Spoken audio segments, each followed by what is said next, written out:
Əsədov İldırım. Üst-üstə toplayanda o 20 ildən biraz daha çox həbsxana həyatı yaşayır. Çünki sonuncu məhbusluğuna qədər o artıq 2 dəfə həbs olunub. Onlardan biri haqqında danışmaq istəməsə də, ikinci məhbusluğu haqqında qısa da olsa danışdı.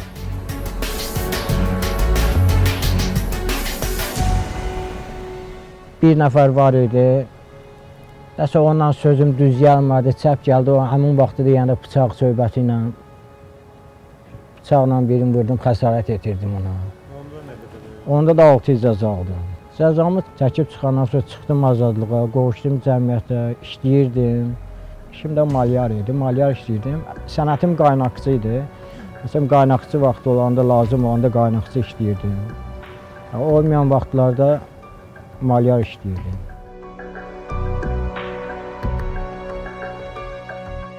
Sonrasa o 15 illik həbs cəzası alacağı cinayəti törədir. Özü Bakıda yaşasa da Lənkərana toya dəvət olunan İldırım sonradan qətlə yetirəcəyi adamla da elə toyda rastlaşır. Deməli, mən Bakı şəhərində yaşayıram. Basmoy mikrorayonunda. Azca toya etmişdim. Toyda bir nəfər sərxoş adam oldu.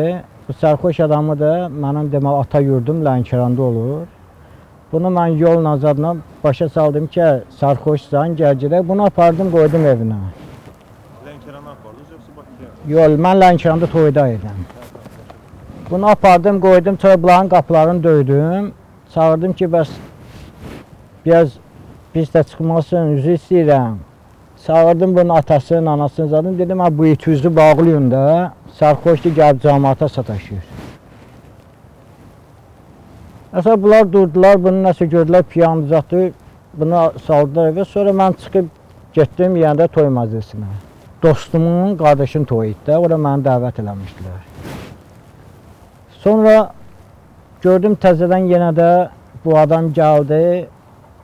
Cəmaatı qatıb bir-birinəcə girdim, bunun qoluna təzədən aparanda bu ağzından kobud hərəkətlərlə, kobud söyüşlərlə söyüş söydü. Bu vaxtı da o qəssab bıçaqları var. Gördüm, yuyublar, qoyublar kranın qıranda. Mesela bu bıçağın birini götürdüm, bunu apardım bir xeyli uzaqlıqda. Bana dedim ki, söysəz söymək yaxşıdır, səhər ailəsən, gələrsən, söhbət eləyərik. Mesela bunun 2 nəfər yaxını gəldi, mənə dedilər ki, sənin işin olmasın, biz götürüb aparırıq. Bu götürdü, həmən gün akşam elə bir heç bir cinayətçi də olmadı. Sonra toy qutardı, dağılışdı cəmaat, mən çıxdım, gəldim Bakıya. Özüm sərxoş deyildim.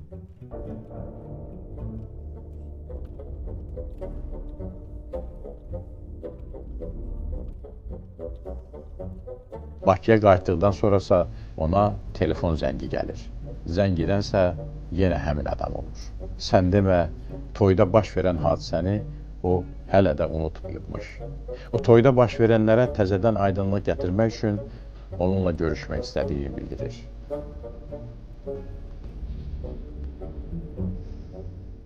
Bir gördüm Bakıda evə gələndə mənə dedilər ki, bəs Lənkərandan sənə zəng gəlmişdi.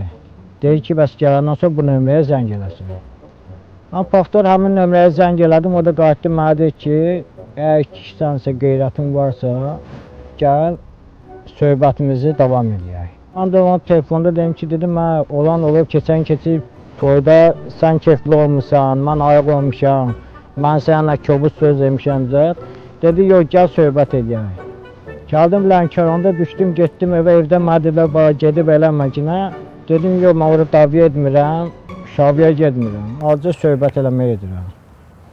Məsələn, getdik Lənkəranda bizə sahil restoranı var. Sahil restoranın yanında görüşdük, söhbət zat.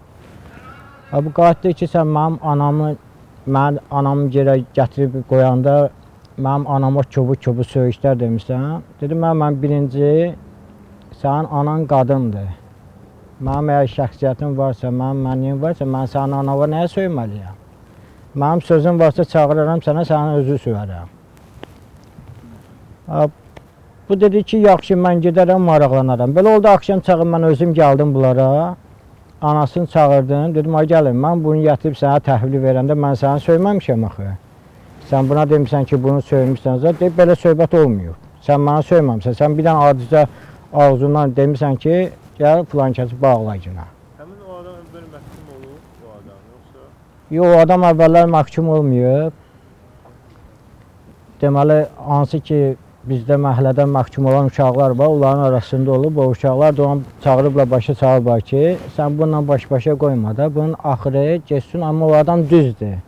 Sən toydan götürüb biz də orada olmuşuz, sən sərxoş olmuşsan, sən söyüşlər zata söymüşsən, bunun fikri olub səni vurmağa, biz demişik ki, vurma. Apar, sonra sənin danca uşaqlar gəlib səni götürüb aparıblar.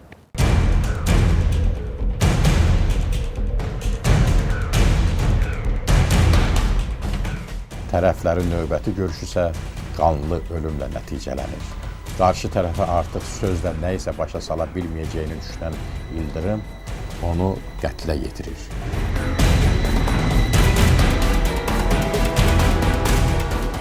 Sonra belə oldu ki, bu dəqiqə başı mənə zəngilər elədi, zad elədi, bəs sən beləsən, sən beləsən. Gəldim, mən də Salyan rayonunda bir tanışım var idi. Ondan indi rəhmət edib, bazarda elə tanış olmuşdum, ondan silah aldım, götürdüm, getdim.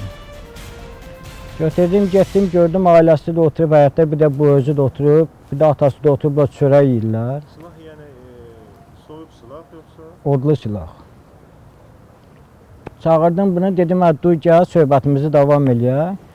Bu da ot tayası var, bu üç bizdə yavalar yoxdur, ondan götürdü. Mənim üstümə hücum çəkib gələndə, mən bir dənə bunun qıçından atdım. Qıçından yaralandı, yıxıldı yerə, gəldim. Silahı dayadım bunun alına, dedim, adamı öldürürlər, heç oft eləmirlər. Sən mənə o dərəcəyə gətirib çatdırdın ki, mən silahla gəlmişəm sənin üstüyə. Dedim, ikinci də o yavanı götürmüşün, gəlmirdin mənə vurmağa, ancaq sənin mənə vura bilmədin, mən səni vurdum. Amma indi mən səni öldürmək istəyirəm. Onu vurmurdum, gedirdim, üzümü çöndərdim getməyə, gördüm nəsə ağzından elə bir söyüş çıxartdı ki, o söyüşü heç kimə bağışlamaq istəyir, bu həyatı istəyir o həyatda. Bir güllə də vurdum, öldürdüm. İndi düzdür, törətdiyim cinayətə Güllə hardan idi? ürəyindən.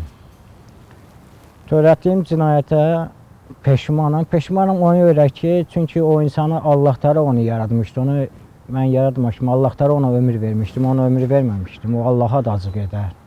Allahın bəndəsini öldürməməlidir.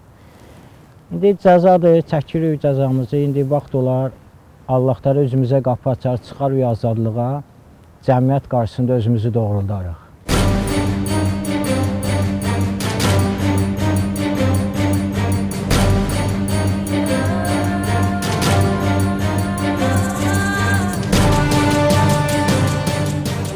Törətdiyi cinayət hadisəsinə görə 15 il azadlıqdan məhrum edilən İldırıma həbsxana həyatı öz təsirini göstərir.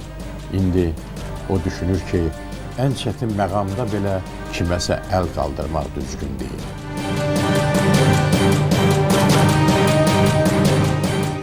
Cəza çəkdiyim müddət ərzində çox hadisələrin şahidi olmuşam, çox şeylər görmüşəm. Düzdür, cinayət törətmək şərəfdir. Hər kəs kimsə cinayət törədir və yaxud çıxır çöldə onu özünə şərəf bilirsə və yaxud deyirsə mən bu qədər cəza çəkmişəm, bundan sonraki cəzalar mənim üçün heç nədir. Amma elə də deyil. Bura düşən adam birinci də öz ailəsindən uzaq olur, öz qohum əqrəbasından uzaq olur, özünü cəmiyyət yanında nüfuzdan aşağı salır. Hansı ki, o sabah buradan çölə çıxandan sonra həmin cəmiyyət qarşısında özünü doğrultmalıdır. Hansısa bir balaca məişi bir səhv olurdu, o səhvi sən özün öz alında həll eləyə bilirdin. Amma gəlsən burada belə bir şeylə rastlaşırıqsa, deyirsən hələ çöldə belə bir şeyin üstündə adam öldürüb gəlir içəri. Azadlıqdan məhrum olub. Amma haradasa gəlirsə burada bu işi görürsə, deyir, bunu görə mən Srokaya almışam, bunu söhbət edim mən. Bunu mən elə dinlə də yola verib, yola sala bilərdim də, heç cinayət törətməzdim, gəlməzdim cinayətə.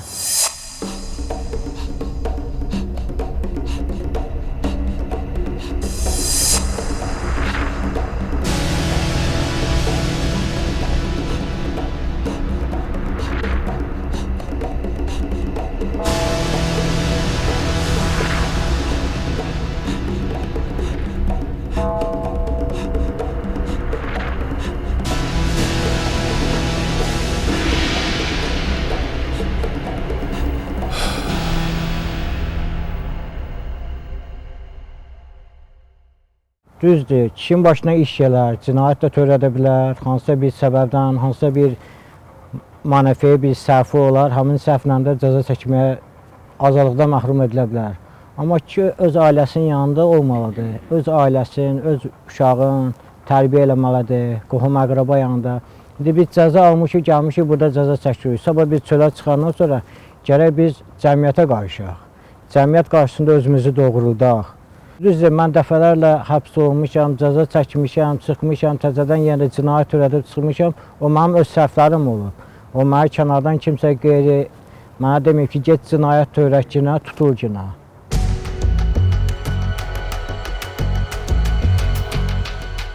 Bu da növbəti qəhrəmanımız İldırım Əsədovun həbsxana hekayəsi idi. Bütün məhbuslar kimi o da kimsəyə bura düşməyi arzu etmir. Hətta düşməninə belə. Çünki azad nəfəs almaq üçün azad da yaşamaq lazımdır.